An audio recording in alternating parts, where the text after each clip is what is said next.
Je ne sais plus exactement où je me suis arrêté à la suite de cette pause. Je ne sais plus exactement où je me suis arrêté. La communication en Morse. Comment? Voilà. Si vous prenez un militaire, on est tous ensemble ici avec un militaire, et qu'il y a une communication qui se passe en Morse. Vous allez voir que vous n'allez rien comprendre, mais lui, il comprendra. Pourquoi? Parce qu'il a eu une formation qui le prépare à ça. Vous voyez? Et une personne qui plonge dans les Écritures est préparée à comprendre les choses que tout le monde ne comprend pas. Vous n'avez pas besoin d'être un serviteur de Dieu pour avoir un aperçu correct de ce que Dieu, de comment Dieu agit.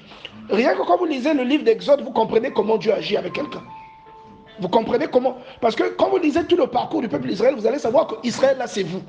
C'est vous comme quelqu'un à qui Dieu a donné la main, qu'il a fait sortir d'un certain monde, d'une certaine atmosphère, l'Égypte, c'est-à-dire le péché, et il vous emmène, il vous lave au travers de la mer Rouge, il vous fait passer par une période un peu difficile qui va vous épurer. Une période qui va vérifier, quand vous dites que moi je suis en or, est-ce que vous êtes réellement en or?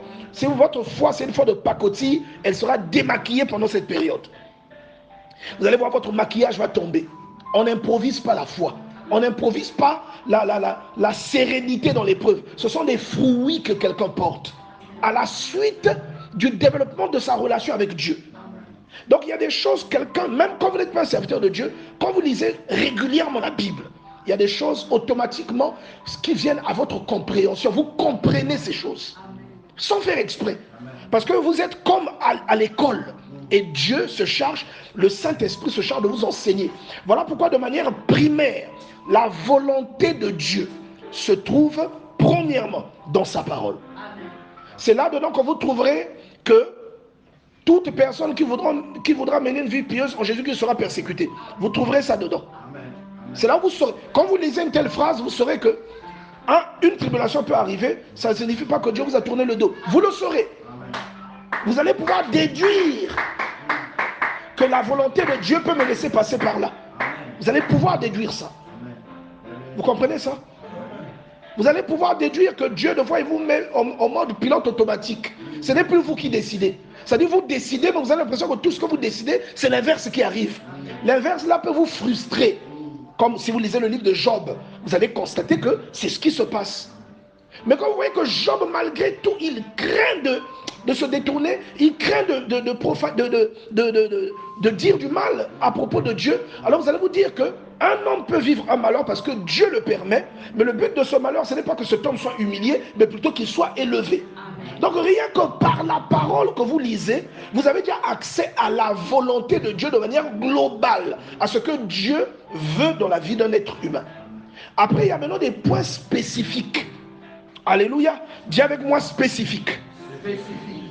Il y a des points spécifiques auxquels vous avez accès dans votre intimité personnelle avec Dieu. C'est-à-dire que moi, par exemple, je sais que vous tous ici, la plupart d'entre vous avez vécu ces choses-là. Moi, par exemple, je disais à la sœur Priscilla hier que quand je regarde ce qui m'arrive, j'ai l'impression que c'est un film que j'ai suivi et je suis en train de suivre la rediffusion. Je sais que là, on est... bientôt, il y aura telle scène. Pourquoi? Parce que le Seigneur m'a montré beaucoup de choses me concernant moi-même, concernant le ministère. Je dis à la sœur Priscilla, je connais même les années clés, les années où certaines choses se déclenchent. Je connais à l'avance. Je sais. Parce que quand le pasteur me dit, mais Père, est-ce que tu peux pas? Je dis, deux fois je te dis, attends, mais je sais où Dieu nous emmène. J'ai même des repères. Pourquoi? Parce que de par mon intimité, et parce qu'il m'a consacré pour faire une chose précise, je ne suis pas surpris. Il prend le soin de me montrer progressivement où il m'emmène. Est-ce que tu comprends ce que je te dis? Donc tu as de manière primaire la parole de Dieu qui est l'illustration de la volonté de Dieu dans la vie d'un être humain. En lisant la parole de Dieu, tu peux comprendre où Dieu t'emmène. En lisant la parole de Dieu. La sœur Priscilla, dans sa modération, elle nous a lu le livre d'Exode au chapitre 14. Nous avons lu comment Dieu dit à Moïse que tu vas aller pointer, vous allez aller camper en face de la mer. Dieu savait qu'il n'y avait pas de route là-bas. Il le savait. Là-bas, il n'y a pas la route. Toi, en tant qu'être humain, tu vas te dire, Seigneur, on prend seulement la route là. Là-bas, c'est ouvert. Dieu te dit, il y a des Philistins là-bas. Si tu vas là-bas, toi tu as guéri, mais le peuple fera la guerre, il se repentira, il fera demi-tour en Égypte. Prends la route de la mer. Mais tu réfléchis, tu dis, mais Seigneur, mais la route de la mer là,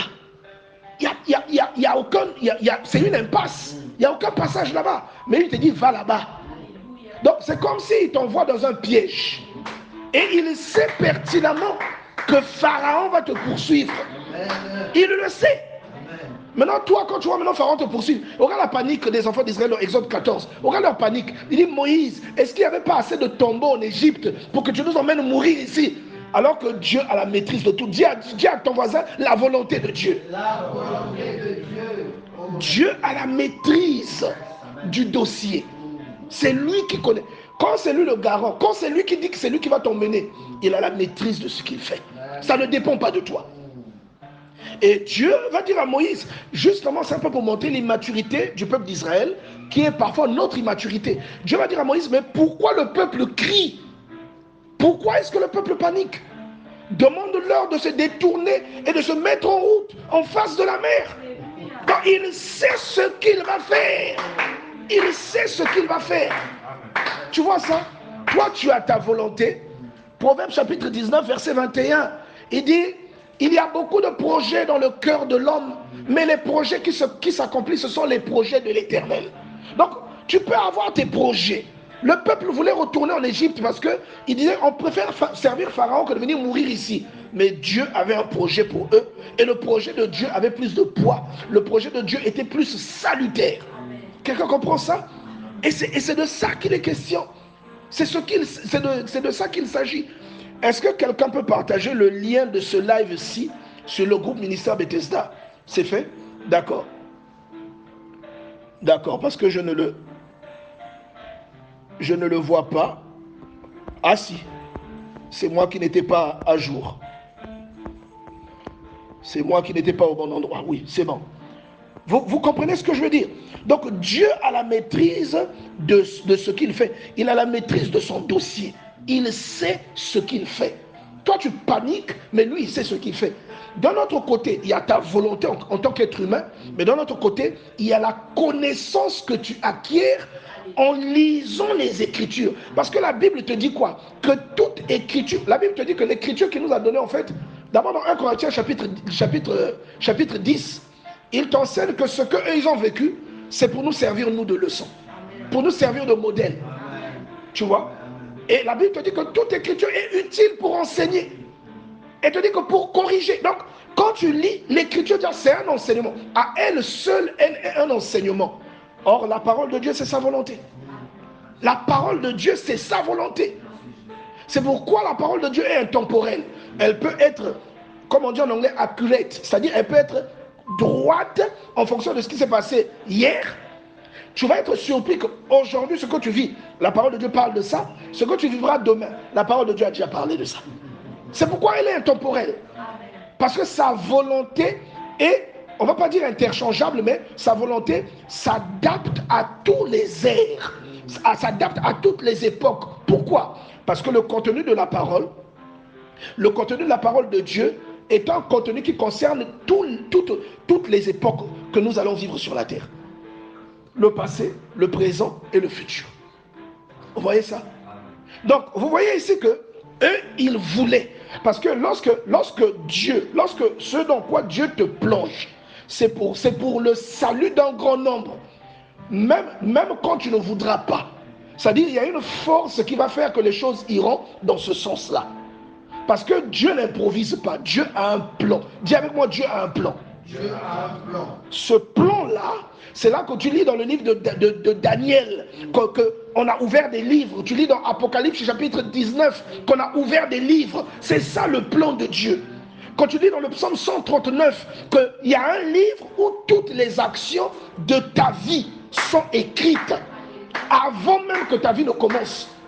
C'est pourquoi celui qui t'en veut, il n'est pas intelligent. Il combat Dieu. Celui qui veut lutter contre toi, il combat Dieu. Dieu a écrit, mais attention, quand tu lis Deutéronome chapitre 30 au verset 15, on te prévient que tu as tout de même la liberté de choix. C'est-à-dire que tu vas tout de même choisir d'aller dans la direction que Dieu a prévue pour toi ou non. tout en tenant en compte que même quand tu te détournes, la volonté de Dieu s'accomplira quand même. Mais pour t'être détourné, tu seras puni. C'est-à-dire tu auras rencontré ton jugement. Pour t'être détourné de sa volonté. Parce que dans le chapitre 30, à partir du verset 15, t'explique ça. Que je mets devant toi la vie et la mort, la malédiction et la bénédiction. Choisis le bien. Et il te dit que si tu ne choisis pas le bien, tu périras. Si tu ne choisis pas la voie qu'il te dit, tu périras. Mais il n'en reste pas moins que sa volonté s'accomplira.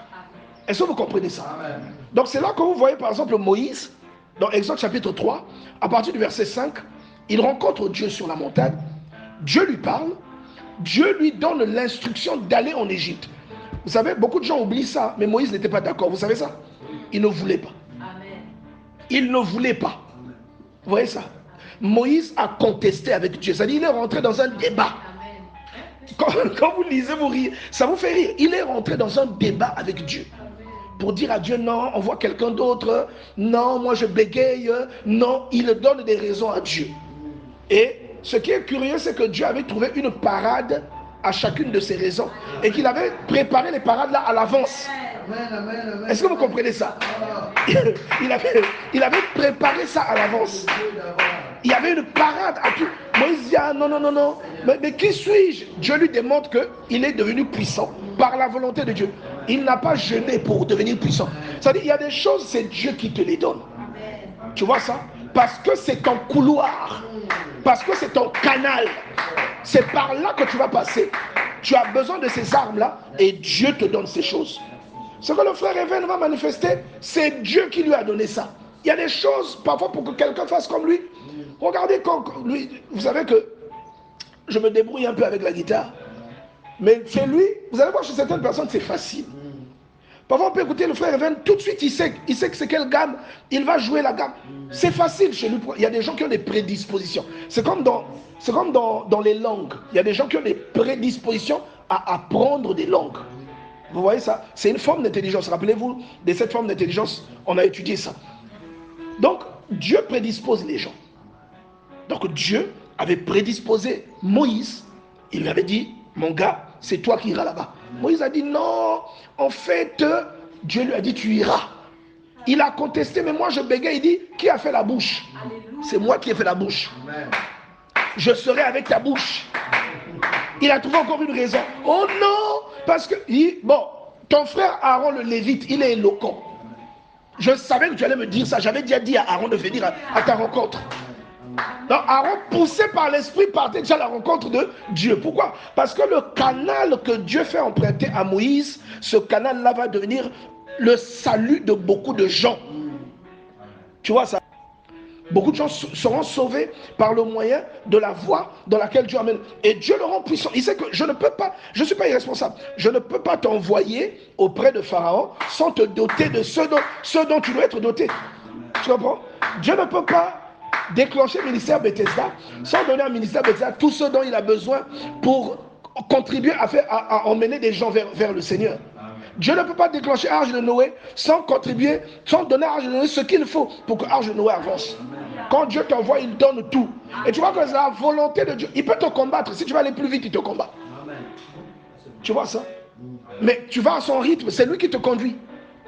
J'aimerais vraiment que nous soyons conscients de ça, bien-aimés dans le Seigneur. Soyons conscients de ça.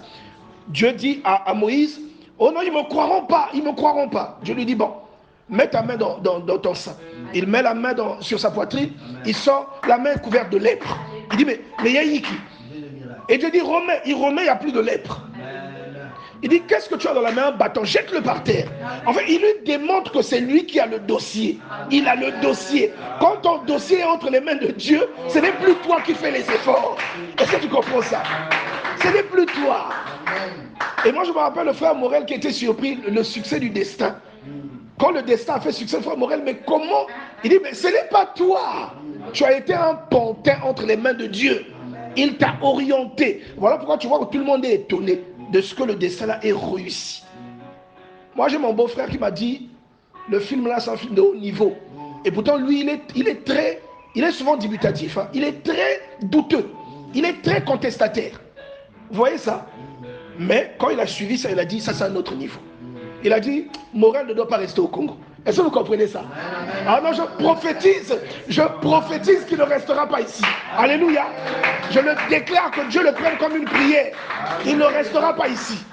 Il doit s'extirper, il doit s'extraire de ce lieu afin d'aller là où des portes sont ouvertes et que son don soit déployé à une vitesse exponentielle, à une dimension qui lui permettra d'avoir l'auditoire nécessaire afin que son don soit reconnu comme il le faut. Alléluia. Que Dieu vraiment nous aide. Vous voyez qu'il y a des gens qui brillent. Il y a des gens qui font des choses, vous allez trouver ça extraordinaire. Mais lui, il ne fait pas exprès. Pourquoi?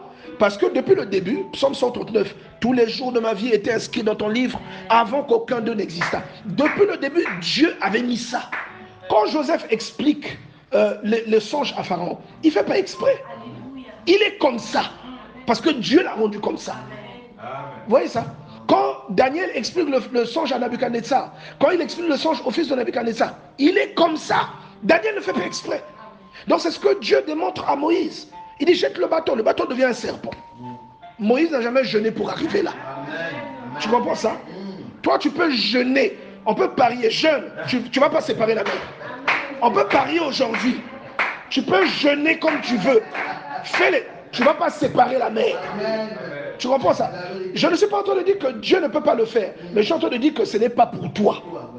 Dieu ne fait pas les choses par hasard. Il fait chaque chose pour un but. Il suscite les gens à dessein. Ça, c'est la volonté de Dieu. Avant Moïse, personne ne pouvait sortir le peuple d'Israël de l'Égypte. Ils souffraient. Ils ont souffert pendant longtemps. Mais personne ne pouvait les extraire de l'Égypte. Il fallait qu'il y ait un enfant qui allait naître. Les parents l'ont conservé pendant 3 mois. Après, on l'a mis sur le fleuve. Il y a des crocodiles sur le Nil. Mais cet enfant n'a pas été bouffé. Toi-même, tu comprends qu'il y a un truc bizarre dans cette histoire. L'enfant là, quand on le prend là, la fille de Pharaon le prend, on voit bien que l'enfant là est hébreu. Elle reconnaît que c'est un petit hébreu. Mais l'enfant là n'est pas mis à mort. On sait que tous les enfants mâles hébreux doivent être tués. Mais il n'est pas mis à mort. Dis avec moi la volonté de Dieu. C'est pourquoi à chaque fois que je pense à ça, je me demande pourquoi tu t'inquiètes. On est en train de licencier les gens à ton travail. Pourquoi tu t'inquiètes? Si ce n'est pas la volonté de Dieu, tu ne seras pas licencié. Si c'est la volonté de Dieu que tu es licencié, le licenciement là ne te tuera pas. Ça ne t'éteindra pas. Alléluia. C'est cela la volonté de Dieu. Il y a des gens qui travaillent dans un lieu où on va le rémunérer. Mais il y a des gens qui doivent entreprendre. Si toi, on ne t'embauche pas, entreprends. Si tu entreprends, Dieu t'emmènera au succès, même si tu n'es pas employé quelque part. Nous devons comprendre ces choses. La volonté de Dieu, Proverbe chapitre 19, verset 21, c'est celle qui s'accomplit dans la vie de quelqu'un. Quelqu'un comprend ça? C'est celle qui s'accomplit. Moïse n'a pas fondu la mer en deux parce qu'il est puissant. C'est la volonté de Dieu qui a fait ça.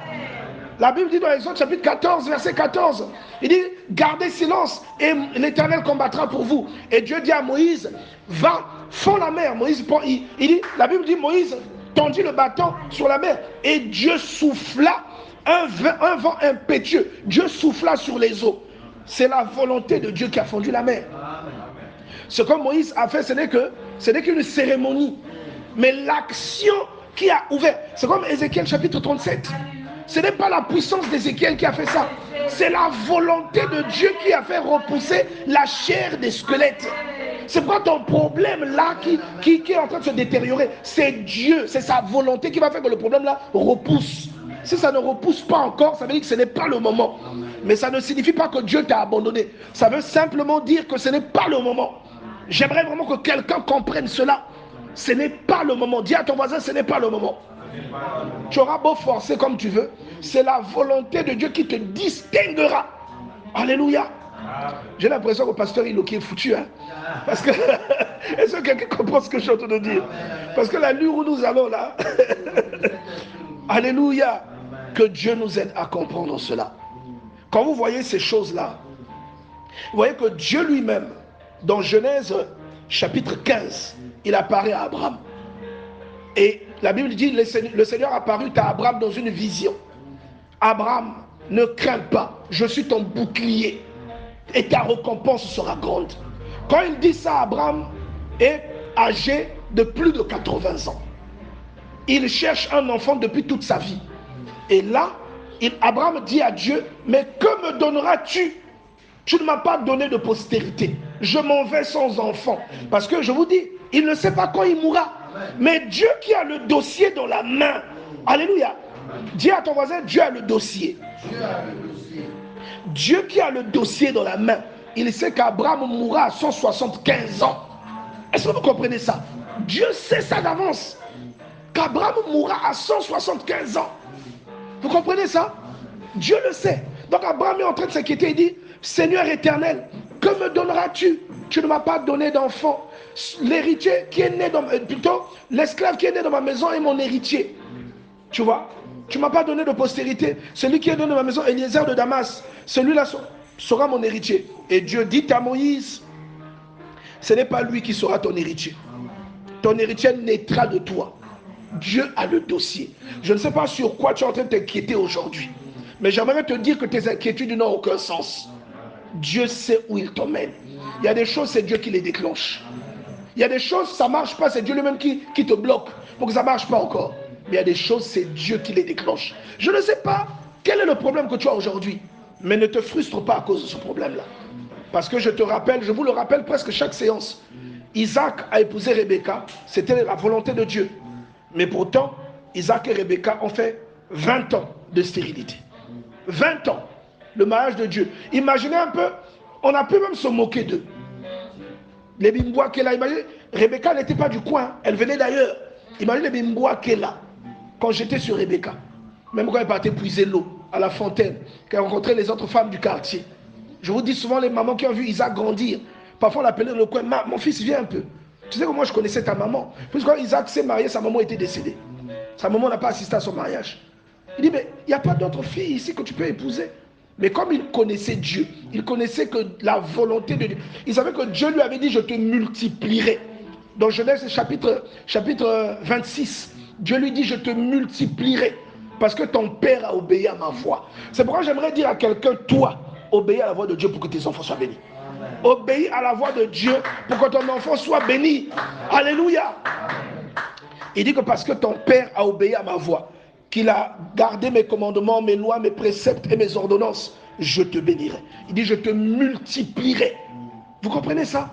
Donc la volonté de Dieu va primer sur tous les autres aspects. Alléluia. J'aimerais que tu ouvres ta Bible, que tu ailles dans le livre des Juges. On va lire une histoire très intéressante. Ça va t'enseigner beaucoup de choses. En fait, cette histoire va te montrer que dans ta vie, il y a des choses que les êtres humains vont t'imposer, qui vont te faire pleurer. Mais ce n'est pas ce que Dieu a prévu pour toi. Il y a même des gens qui vont t'étouffer. Les gens vont t'étouffer dans ton talent. Les gens vont t'étouffer dans ce que tu as envie de réaliser. On va étouffer ce que tu veux faire. Tu veux monter en grade, par exemple. On va t'étouffer. Mais malgré tout, Dieu va te donner des choses que tes galants auraient dû te donner. Amen. Tu veux prêter serment, on va t'étouffer pour que d'autres passent avant toi. Mais malgré tout, Dieu va te bénir au-delà de ceux qui ont prêté serment avant toi ont obtenu. Est-ce que tu comprends ça? Ce sont les conditions. C'est-à-dire, normalement, la vie de quelqu'un marche selon ce que Dieu... En fait, on dit que la fin d'une chose vaut mieux que son commencement. Et la fin de ta vie va avoir c'est-à-dire un lien avec ce que Dieu lui-même a prévu pour toi. Regarde, on va dire Juge chapitre 11, à partir du premier verset, c'est l'histoire de Jephthé. L'histoire de Jephthé, bien aimé dans le Seigneur. Monsieur, on nous parle de ce monsieur qui s'appelle Jephthé. Excusez-moi. On nous parle de ce monsieur qui s'appelle Jephthé. On dit donc que Jephthé le Galaadite était un vaillant héros. Il était le fils d'une femme prostituée et c'est Galaad qui avait engendré Jephthé. On poursuit en disant, la femme de Galaad lui enfanta des fils qui, devenus grands, chassèrent Jephthé et lui dirent, tu n'hériteras pas dans la maison de notre père car tu es le fils d'une autre femme. Bien-aimé, la vie peut être contre toi. Parfois, la vie ne t'a pas donné l'intelligence qui permet aux gens de trouver un bon travail. Parfois, la vie t'a rendu intelligent, mais les portes pour trouver le travail, tu ne l'as pas. Les portes là ne sont pas, les portes là sont restées fermées dans ta vie. Si tu es avec moi, lève ta main s'il te plaît. Parfois, tu recherches quelque chose pour laquelle tu n'es pas qualifié. Parce qu'il y a des personnes qui ont combattu ta qualification. Mais je suis en train de te dire aujourd'hui que si cette chose-là, Dieu l'a disposée pour toi, cette chose-là, tu la recevras. Parce qu'elle est pour toi. Je vais te parler d'un verset de la Bible que j'aime bien. C'est Jean chapitre 3, verset 27. Cette parole dit, un homme ne peut recevoir que ce que le ciel lui a accordé. Bien aimé, ce qu'un homme vous donne, que Dieu ne vous a pas donné, vous ne le recevrez pas. Ce que Dieu ne t'a pas donné, mais qu'un homme veut te donner, bien aimé, tu ne le recevras pas. Je te dis la vérité. Ça va s'effriter entre tes mains. Ça va couler comme de l'eau. Tu n'en profiteras pas. Mais ce que Dieu t'a donné, ce que Dieu a disposé pour toi, même quand tu ne vas pas chercher ça, ça viendra, ça trouvera le chemin pour arriver jusque là où tu es. Parce que c'est pour toi. Parce que c'est pour toi que Dieu a disposé ça. Dis à ton voisin la volonté de Dieu. Les gens avaient fermé à Jephthé la porte. Ils avaient fermé la porte du commandement. La porte du droit d'aînesse à Jephthé. Pourquoi? Sa maman était une prostituée. Et Jephthé s'était éloigné. Mais un jour, Dieu a suscité une tribulation dans le pays de Galaad. Un jour, Dieu a suscité une tribulation. Et il a mis dans cette tribulation une difficulté telle que il n'y avait qu'un seul homme dans tout Israël qui pouvait régler ce problème. Et cet homme-là, c'est Jephthé. Il y a des choses que Dieu a déposées en toi. Il n'y a que toi qui as ça. Alléluia. Il y a des choses que Dieu a déposées en toi. La chose là, il y a des problèmes qui peuvent être suscités dans ta famille, dans ton travail. Il n'y a que toi qui as dans ton onction la capacité de régler la chose en question. Est-ce que tu comprends ce que je suis en train de te dire? La Bible dit que quelque temps après, les fils d'Ammon firent la guerre à Israël. Vous voyez, on n'a pas fait la guerre seulement aux Galadites, mais on a fait la guerre à Israël. C'est pour ça que Jephthé devient juge en Israël. C'est-à-dire, il y a des choses, il y a des refus qui sont des clés, des opportunités que Dieu veut ouvrir dans ta vie. Il y a des gens, il y a des refus d'affection, des gens qui ne t'aiment pas, qui te rejettent, pour que la volonté de Dieu s'accomplisse dans ta vie. Ne te plains pas quand les gens ne t'aiment pas. Ne te plains pas quand les gens s'entendent entre eux, mais toi on te met de côté. Parce que cette situation, c'est la clé qui va emmener la valeur que Dieu avait déposée en toi. Alors, on dit ici que, et comme les fils d'Ammon faisaient la guerre à Israël, les anciens de Galaad allèrent chercher Jephthé au pays de Tob. Un jour, on connaîtra ta valeur. Donc, il y a des rejets que tu as aujourd'hui. C'est la volonté de Dieu que ce rejet-là entre dans ta vie. Il y a des retards que tu connais aujourd'hui. C'est la volonté de Dieu que ces retards-là atteignent ta vie. Il y a des...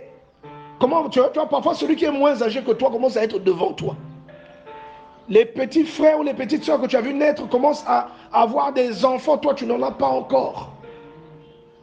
Ceux qui ont commencé à travailler après toi commencent à construire des maisons. Toi, tu peines encore.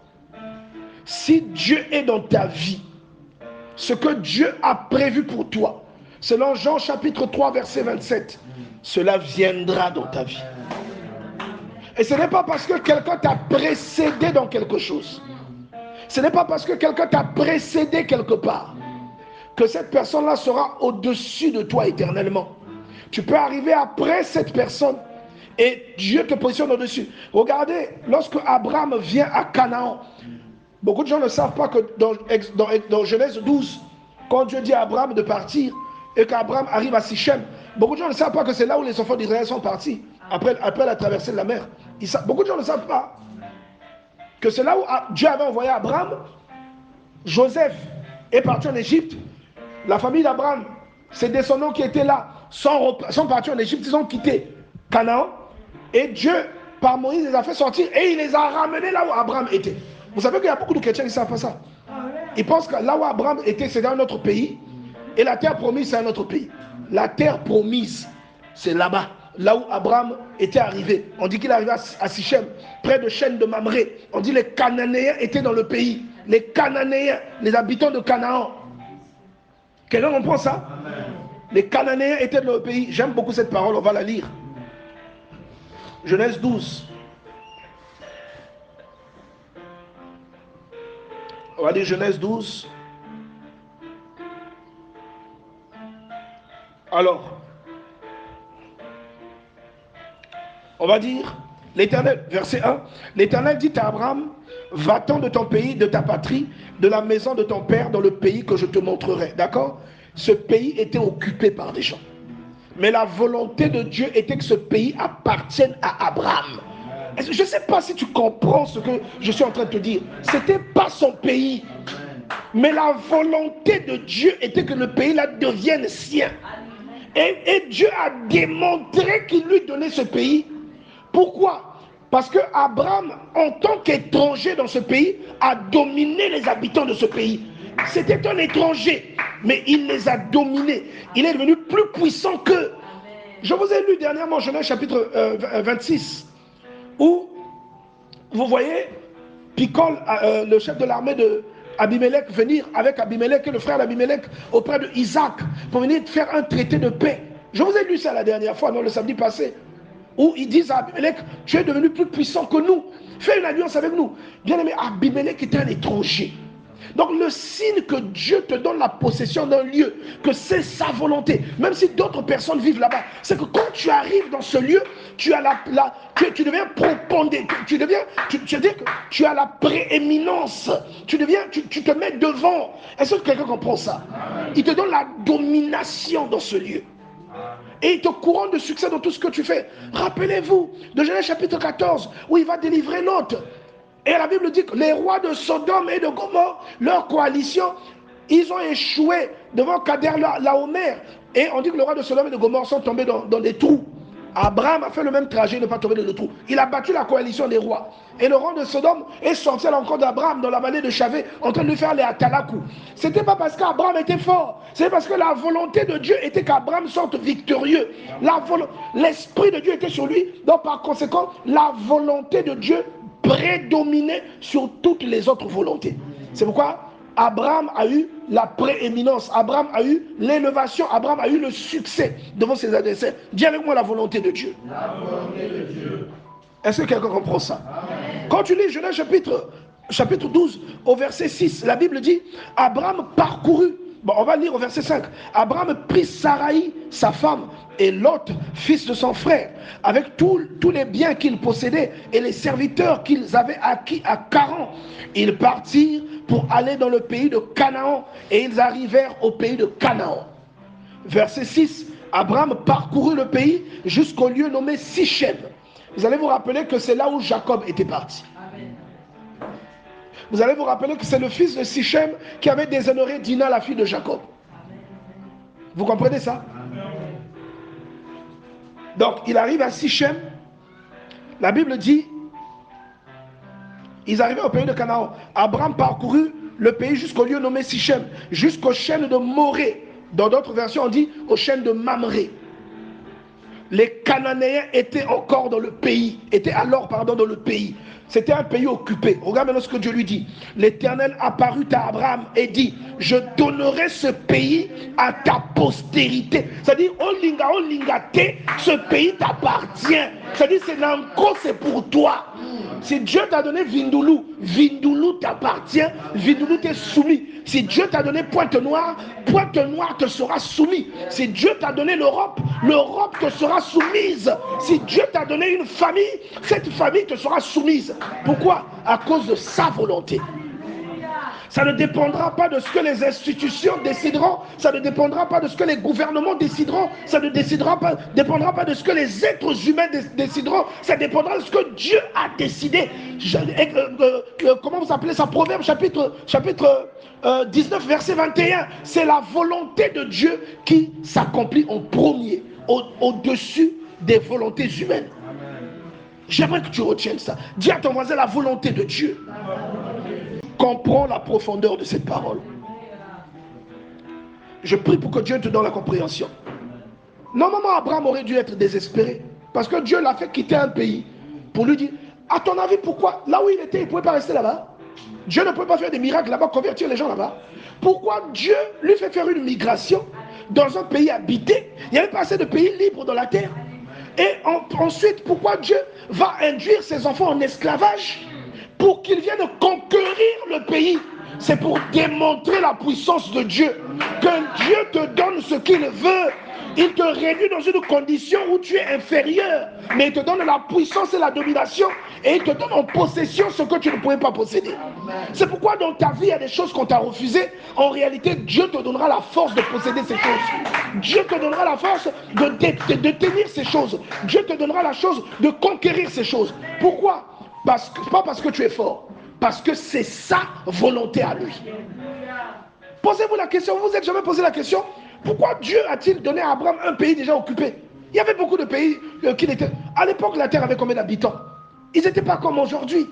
Pourquoi il n'a pas emmené dans un endroit où ce n'était pas habité? Abraham, toi ton pays c'est ici. Pourquoi il n'a pas fait ça?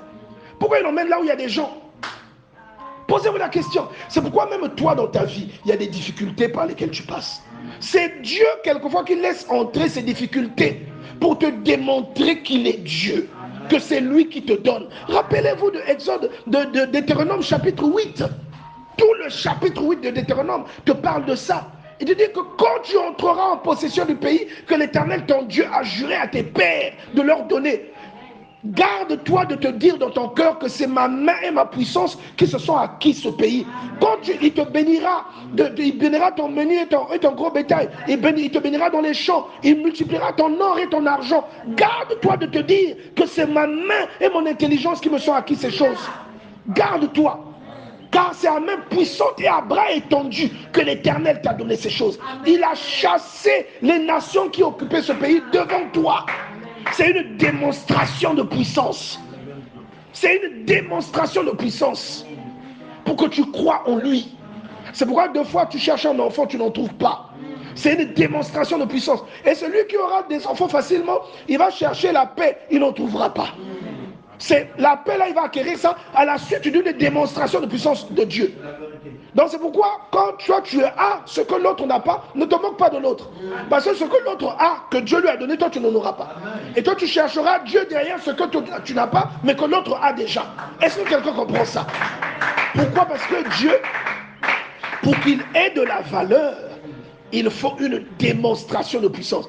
Il aurait pu tuer les Cananéens par une épidémie. Pourquoi il n'a pas fait? Pourquoi il n'a pas fait? Pour démontrer à Abraham que quand je te promets une chose, la chose là arrive. Qui croit que la chose que Dieu lui a promis va arriver? Donne-moi un amen s'il te plaît. Ce que Dieu t'a promis va arriver. Ça ne dépend ni de toi ni des circonstances, mais c'est sa décision. C'est sa décision. C'est lui qui a décidé ça. Il a dit ça arrivera, ça arrivera. Alléluia. Est-ce que le frère Yann Jonathan est là? Frère Yann Jonathan, il faut fermer là. Ce que Dieu, il faut fermer là.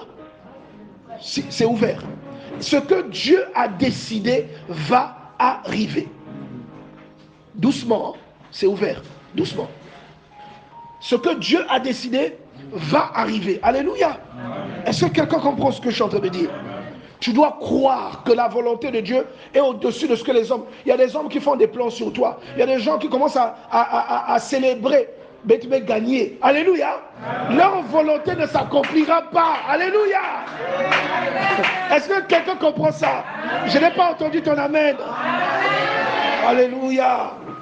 La volonté de Dieu s'accomplira. Alléluia.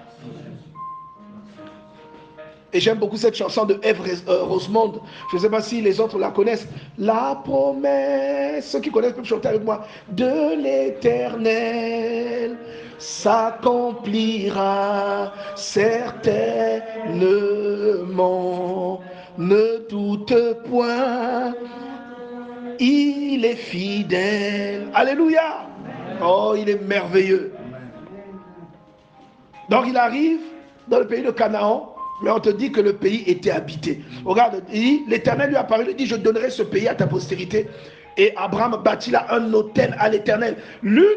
C'est-à-dire l'un des signes de la maturité de quelqu'un, c'est que devant une difficulté, tu glorifies Dieu. Il arrive, le pays est occupé. Il aurait pu se dire, mais j'étais bien chez moi. Il est né là-bas, à Ur en Chaldée. Là où vous voyez, Abraham envoyait son serviteur aller chercher une femme pour Isaac. C'est le pays d'où il vient. C'est un Chaldéen, ce qu'on appelle la Mésopotamie. C'est de là où il vient. L'actuel Irak. C'est là où Abraham venait. Est-ce que vous voyez? Donc, pourquoi Dieu ne l'a pas laissé là-bas? C'est là où Jacob va, à Caran, auprès de son oncle. Lorsque la Bible dit que Jacob a fait son jumeau, et que dans Genèse 28, Dieu lui apparaît sous la forme d'une échelle. Ça vous retrouvez dans l'évangile de Jean, que le Seigneur dit que l'heure vient où vous verrez le Fils de l'homme debout et les anges de Dieu monter et descendre sur le Fils de l'homme. Quand il fait cette analogie avec Genèse 28, c'est pendant cette période-là, là où Jacob va pour s'enrichir. C'est Caran, c'est de là où son père Abraham, son grand-père Abraham vient. C'est de là où sa maman vient. Parce que son père Isaac n'a fait qu'épouser sa cousine. Est-ce que quelqu'un comprend ça? Donc ça c'est leur pays. Mais Dieu fait sortir Abraham qui était déjà riche. Amen. Il était déjà riche. Il le fait sortir, il lui donne une promesse. Il lui dit que si tu m'obéis, j'accomplirai cette promesse. Amen. Et je vais te bénir. Et je vais faire de toi une source de bénédiction. Abraham n'a pas forcé ça. Amen. C'était la volonté de Dieu. Et Abraham sort, il abandonne tout, mais il arrive dans un pays qui est occupé. Dieu va lui dire à un moment, le pays où tu vis en tant qu'étranger, ce pays-là appartiendra à tes descendants. Tu vois? Donc, Dieu lui donne un pays. Dieu aime la difficulté. Dieu aime la difficulté. C'est pourquoi tu vois Abraham dans Genèse 15 va faire un raccourci. Dieu lui fait une promesse dans Genèse 16, pardon. Dieu lui fait une promesse dans Genèse 15. Il lui dit qu'il lui donne un enfant. Genèse 16, il va faire un conciliabule avec sa femme. Il décide que non, il faut que je puisse... il faut qu'on puisse avoir un enfant. Et comme c'était leur coutume, de là où il venait à Caran, il fait un enfant avec la servante de sa femme. Mais Dieu lui dit non. C'est l'enfant que Sarah va te donner. Abraham sait que Sarah est stérile. Et dans Genèse 17, Sarah est âgée de 89 ans. 89 ans. Dieu veut lui dire, Sarah va te donner un fils. La Bible dit que Abraham est tombé sur sa face. Il a rigolé. Il a dit, naîtra-t-il un enfant à un homme de 100 ans? Dieu lui dit, certainement, Sarah te donnera un fils. Est-ce que tu comprends? Sarah n'a pas donné l'enfant là parce qu'elle était encore fertile. C'est parce que c'était la volonté de Dieu. Donc ce que tu doutes là, mais que Dieu t'a déjà dit, si c'est sa volonté, que tu montes, que tu descendes, que tu roules à terre, ça arrivera. Alléluia. Même si les gens vont te bloquer, ça arrivera. Est-ce que quelqu'un comprend ça? Ça arrivera. Parce que c'est sa volonté. Tu comprends ça? Non, vraiment Dieu est formidable. Je ne sais pas s'il est en train de te parler aussi comme il me parle à moi. Tu vois. Et il se transporta de là vers la montagne à l'orient de Bethel. Il dressa ses tentes, ayant Bethel à l'occident. Et je vais vous rappeler que Bethel, à l'époque où Abraham va là-bas, ça ne s'appelle pas Bethel, ça s'appelle Luz.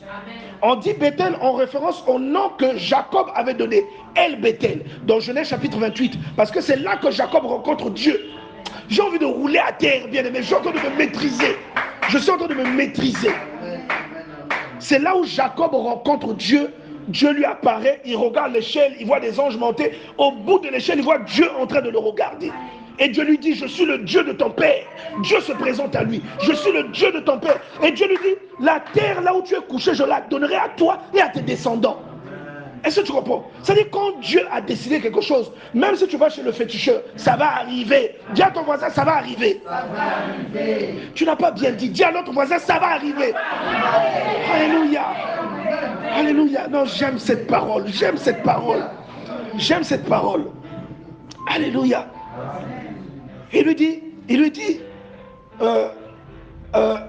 il dressa ses tentes, ayant Bethel à l'Occident et Haï à l'Orient. Il bâtit encore là un autel à l'Éternel. Il invoqua le nom de l'Éternel. Donc il est en difficulté parce qu'on lui a dit on te donne un pays, mais le pays est occupé. Mais qu'est-ce qu'il fait? Il n'arrête pas de célébrer Dieu. Dans la difficulté, comment tu réagis? Sache que la difficulté là, elle est temporaire. C'est pas ça la volonté de Dieu.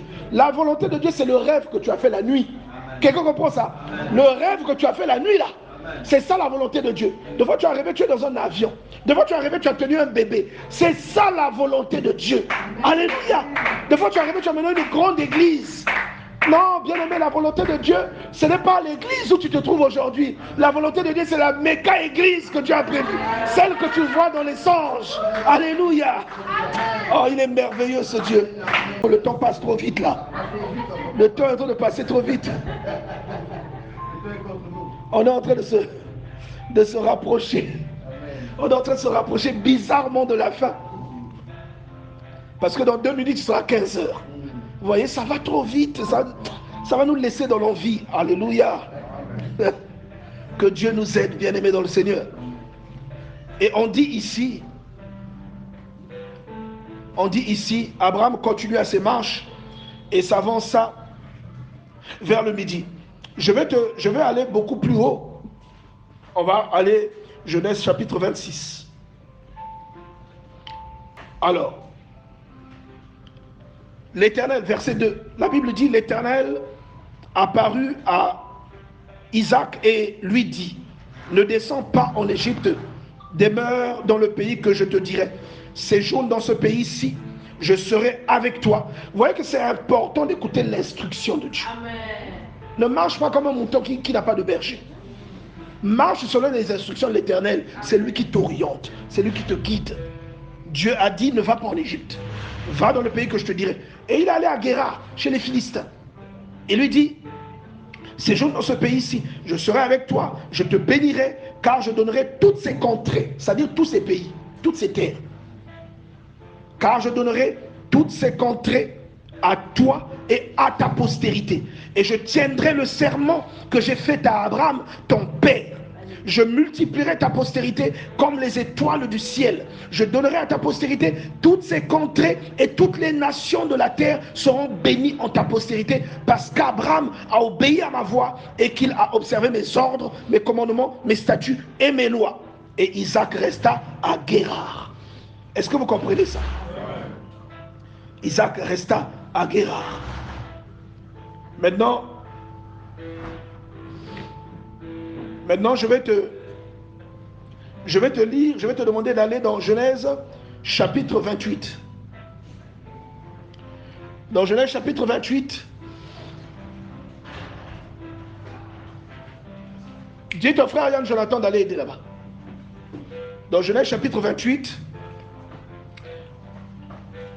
on va lire à partir du verset 11. À partir du verset 11, la Bible dit, il arriva, en parlant de Jacob, alléluia, en parlant de Jacob, la Bible dit, il arriva dans le lieu où il passa la nuit. Il arriva dans le lieu où il passa la nuit, car le soleil était couché. Amen. Il prit une pierre dont il fit son chevet. Il se coucha dans ce lieu et il y eut un songe. Et voici une échelle était appuyée sur la terre et son sommet touchait le ciel. Et voici les anges de Dieu montaient et descendaient par cette échelle. Et voici l'Éternel se tenait au-dessus d'elle. Et il dit, je suis l'Éternel. Alléluia. Il est en train de lui démontrer la puissance de sa volonté. Dis avec moi la volonté de Dieu. Ne vous laissez pas perturber par les mouvements qui sont en train de se faire. Et Dieu lui dit, au verset 14, ta postérité sera comme la poussière de la terre. D'abord, au verset 13, il lui dit, je suis l'Éternel, le Dieu d'Abraham, ton père, et le Dieu d'Isaac. La terre sur laquelle tu es couché, je la donnerai à toi et à ta postérité. Ta postérité sera comme la poussière de la terre. Est-ce que quelqu'un peut aller aider là-bas?